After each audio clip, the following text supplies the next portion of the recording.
So this video is going to go through the SEC sample paper for question 6, and in this one I'm going to go through parts A and B. I'll do a separate video for part C then after. So to start us off, we're told that the image below shows a design for a toy skid steer loader. The design of the body of the skid steer is based on an ellipse. Part A on the drawing below, label the parts of the ellipse by selecting from the given list. So we're told we have our major axis, major circle, minor axis, minor circle, and then they want us to locate the focal points of the ellipse for part B, or for part 2. So the first thing, this one here is pointing at our smaller circle. That's going to be our minor circle. So we fill it in, minor circle there, and as always we cross out the answer we use. Then the circle here is pointing at the bigger one, so it's going to be our major circle. Get rid of that one. Our major axis is our longer axis. That's our one that's going across there horizontally. And then the last one we've left then is going to be our minor axis, one pointing at the vertical one there. Then to locate the focal points. So for the focal points we always take half the major, which is that distance there, and we swing it from either the bottom or the top of the minor to cross over our major axis, giving our two focal points, F1 and F2 there. For part B then, the image below shows the bucket of the skid steer.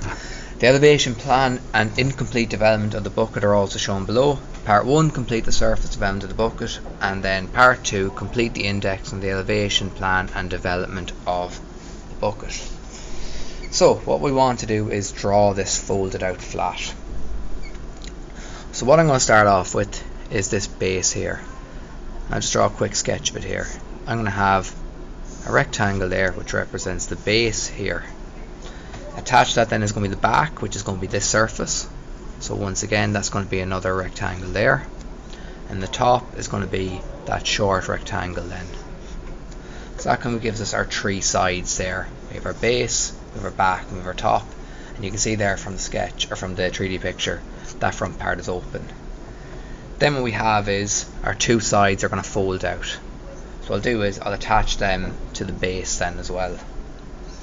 So for the base here I'm going to have them that they're coming out, so when that's folded out flat, that's going to be going back.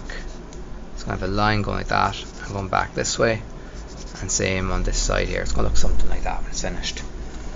I'm going to make sure to draw my outline all heavy and then have fold lines as well along the way. So to start us off, the base, we already have the width of it here. That's a true length, and we know that this is going to be a true length here because these lines are parallel with the XY line, which means the true length and elevation. So I take that length there and I mark that off first. There and there. And I can draw that as one line. That's going to be our base. Next part then we have is the back of it here. I can take that length there and swing that from there and there, and then I'm going to have the top then after that. So I'm going to have that length there going out there. So now I have the base, I have the back, and I have the top, and remember the front is open, so we don't want to add that bit on.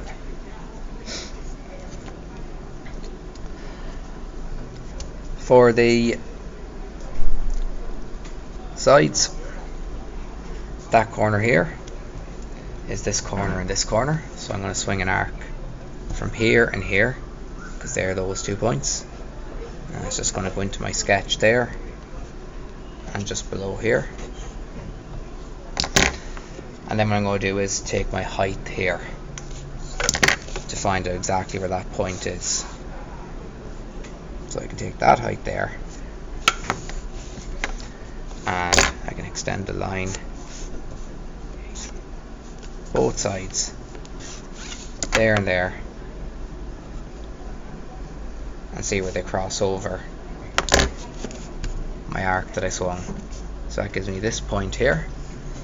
I'll just tilt it down a little so you can see. So what I did was took that distance there first, swung an arc from there, took that height, marked it out to see where it hits it. And the exact same here as well, crosses over there. And that's going to give me my line going out each side here for that part. It's then a line going straight across, which is this length here, going there and going down there below. And the last little bit then is draw this line here, which is this point connecting to that point. So there and there. So the rest of the outline I can now draw in heavy.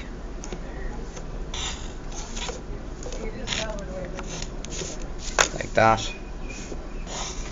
And then draw my fold lines to show where it all folds up together. Like that. And like that there. So that completes the development.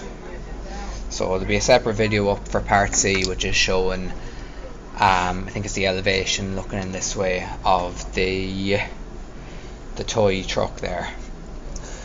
So hopefully that video helps anybody who may have been stuck on any of those parts there.